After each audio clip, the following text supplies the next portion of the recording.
Alrighty guys, well as you can see we took the 325 out for a little drive, and I just want to do maybe it'll be a little quick video, just kind of a walk around in the car, what we've done to it so far, and then some of the things that I've done off camera, because there was quite a handful. I was just either lazy or between the timing or whatever, I just didn't end up filming some of the stuff and the work and parts I put on it. So I just want to go over that real quick to get everybody caught up on the old little 325 build, and then just look at some of the stuff that I had already done before I had started the YouTube channel. So let's go ahead and give it a look.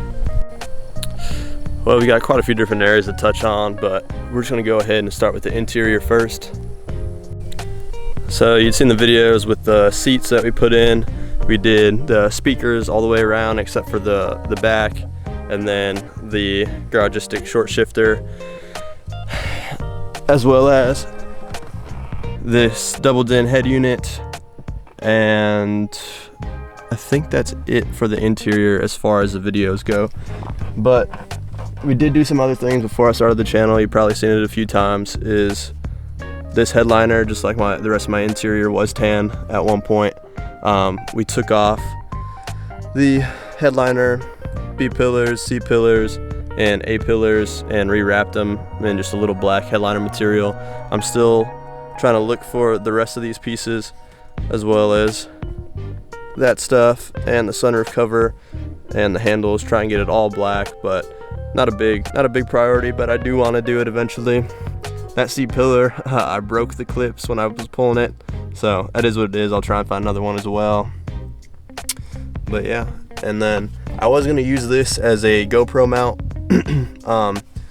Unfortunately my GoPro is really old and kind of sucks, so right now the mount's just hanging out there. I'll probably get an 11 sometime soon. I'm hoping I can use that, or I'm just going to go ahead and put the OEM piece back in. So along with that stuff, you know, we did the short shifter. I ordered some more garagistic parts, and they came in earlier this week. One of them was just this little garagistic emblem logo. Decided to slap that on. I think it looks good with the car. Just put some spec on the name, you know. But we got that. And as far as the rest of the interior goes, I think that's pretty much it. The only thing I guess that I didn't film was I also had to replace the window regulator on the driver's side, which is a common E46 thing. Kind of pissed me off when it happens, but I figured it was going to happen sooner or later. All right, let's move on to underneath the engine bay, or underneath the hood rather. So you saw in the last video, one of the last videos, we did that carbon fiber hood. Looks pretty good. I mentioned some of the little fitment issues it has, but overall I really do like it. But as far as what's underneath, we actually have an M3 strut brace, all OEM M3 stuff. Got those nuts right there. Apparently these nuts are like $8 a piece, so you know, hopefully I won't lose those in the future. But yeah, got that strut brace. The only reason I put it on, well, I had it sitting around so that brace wouldn't fit the non-am strut towers. I would have had to Dremel a little bit off of the strut brace itself, so I was just gonna wait, and ended up getting those M3 coilovers. Figured it would work, ended up working. So you know, just if you hoard parts, eventually you'll probably be able to put them on. But yeah, this time it worked out for me, and I think it looks good. I was gonna throw it on no matter what, but I noticed I didn't have it on with these coilovers on, and then I noticed that the way the strut towers sit is a little bit flatter compared to the non-M's. Kind of like, instead of being flat, it kind of sits like mushroomed out a little bit almost, so that when the nut goes on, I noticed it was kind of eating into the metal, the sheet metal, you know, the strut tower. I want to keep those as strong as I can. So put the strut brace on. I heard it can help with stiffness, yada yada. I'm sure you'll get that argument wherever you go, whether it's, oh, it's gonna protect your strut towers, it's not, it's, you know, it's not gonna add any rigidity, whatever. But anyways, I think it looks good, cool piece, another M3 piece, OEM. So we threw that on as well. But as far as under the hood goes, that's the only thing I've done that I didn't film. As far as additions wise, I did have to do some maintenance. So I got a misfire code like a few months ago. It ended up being the ignition coil. So we just ordered a whole new set off FCP and replaced all of them and did spark plugs at the same time. Just getting that good maintenance in, you know, try and keep everything as well running as you can. All right, this is probably gonna be the biggest one as far as suspension and brakes go. As you know, and hopefully watch, we did the M3 conversion on the front, so we got M3 rotors and calipers in the front now, and we also did new rotors and pads in the rear. I did not film that, unfortunately, but it's pretty much, you know, it's just the same type of thing. Take the rotor off, replace it, replace the screw, and then go from there. So we got new rotors and pads in the back. So, and on top of that, keeping it in the Garagistic parts family, we ended up getting some stainless steel lines, steel braided brake lines all the way around. So all four corners have steel braided lines now, and I can definitely feel a difference in the braking power and the braking pedal feel now. It's definitely a little bit more stiff, which is what they say will happen. So it is nice, definitely changes a little bit, makes me a little more confident in the brakes. So to continue with the suspension stuff, like I was telling you about, obviously we went over the brakes, right? We ended up finishing off the front end refresh, aside from doing engine and transmission mounts, and subframe mount bushings and stuff like that. Besides that, we did the main stuff already. We did the control arms. You had watched the video on that. We did control arms, sway bar end links, and now to finish it off, we ended up doing the tie rod ends, the steering tie rod ends off camera. We got those all done. To go along with that, my alignment, obviously that control arm video has been up for a few months now. It's definitely at the beginning of the year when I went ahead and did that. So my alignment's been off for a while. Once I did the tie rods, in my head I was like, oh, like, you know, I'll look at this stuff, I'll get my tie rods all, you know, even threads on both sides, and my alignment is gonna be money. So I got the threads similar, right? And then I went to drive off, and the wheel was like 90 degrees off to the left, or, you know, something like that. Well, we got the tie rods in. Obviously the alignment's a little bit outside of my scope, but we took it to a shop, we got it aligned as well, so now it's driving really good.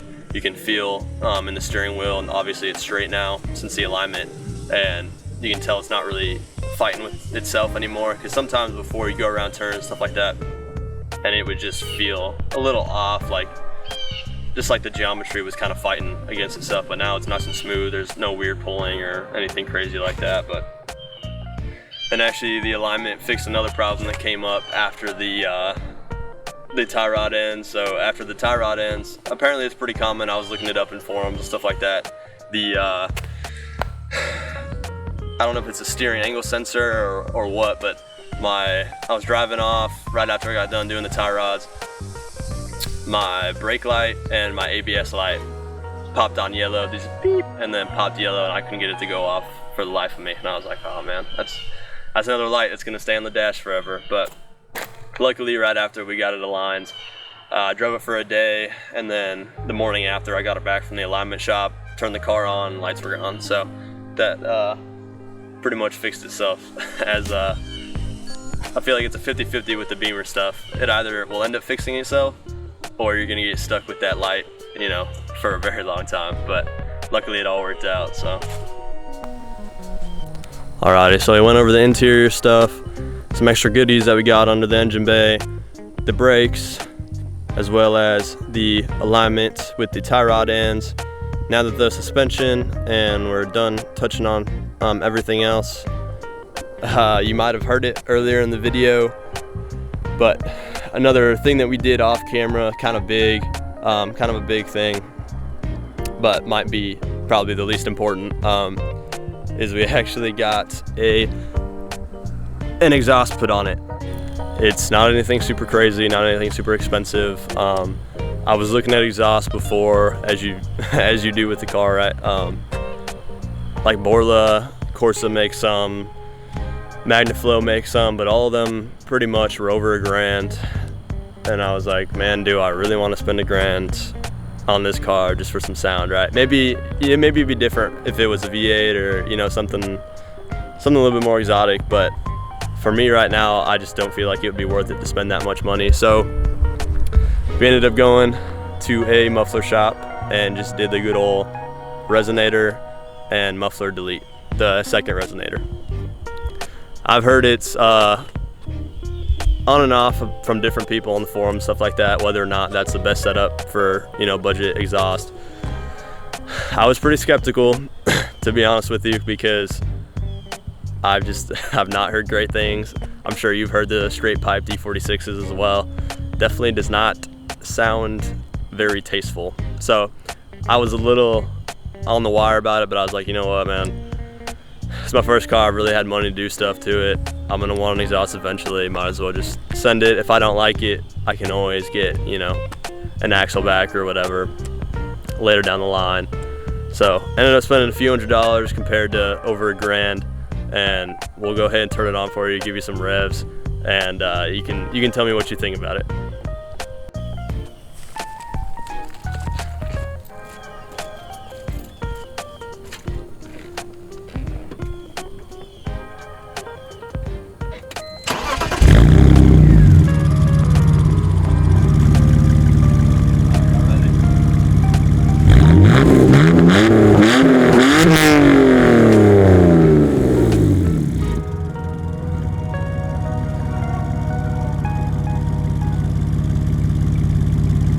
So as you can see, it is kind of loud. It is a little bit raspy. It does drone sometimes, but honestly, it's not like obnoxious. So yeah, it is. Is it probably the best sounding? Probably not, but it definitely does its job. It kind of gives you that a little bit more, not notoriety, but like it kind of gives you more of a presence when you're in the car, you know? Between, I would say for me, the two biggest things that have changed the driving experience and that make me want to drive the car more is the exhaust and the short shifter. Because between those two, just the experience of driving the car, being in the car, really just kind of gets brought up to that next level. On top of course, all the handling and everything else, right? And you know, they are pretty cars, they look good, so that always helps. But yeah, so can't really complain too much. A few $100 exhaust. It's still got that nice, you know, BMW, well, old BMW inline 6 sound that comes out. So I can't complain. Yeah, no, it just makes me smile. But yeah, I think that's all we got for today, guys. Like I said earlier, we picked up some more garagistic parts for the car, as well as some stuff that we got internationally shipped, which it probably is not going to be as big of a part as you think it is.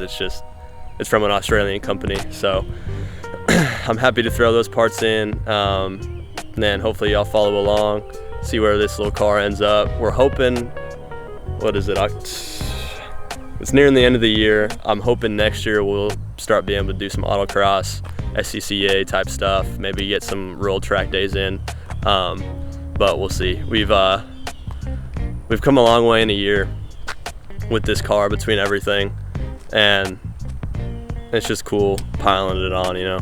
I wanted coilovers, I wanted exhaust, all this stuff, and the car's slowly coming out the way I want it. So we'll see where she keeps going. But thank y'all for watching. Stay tuned. As you saw, we got another car in the stables, so who knows what'll happen with that one. But thank y'all again. and see y'all next time.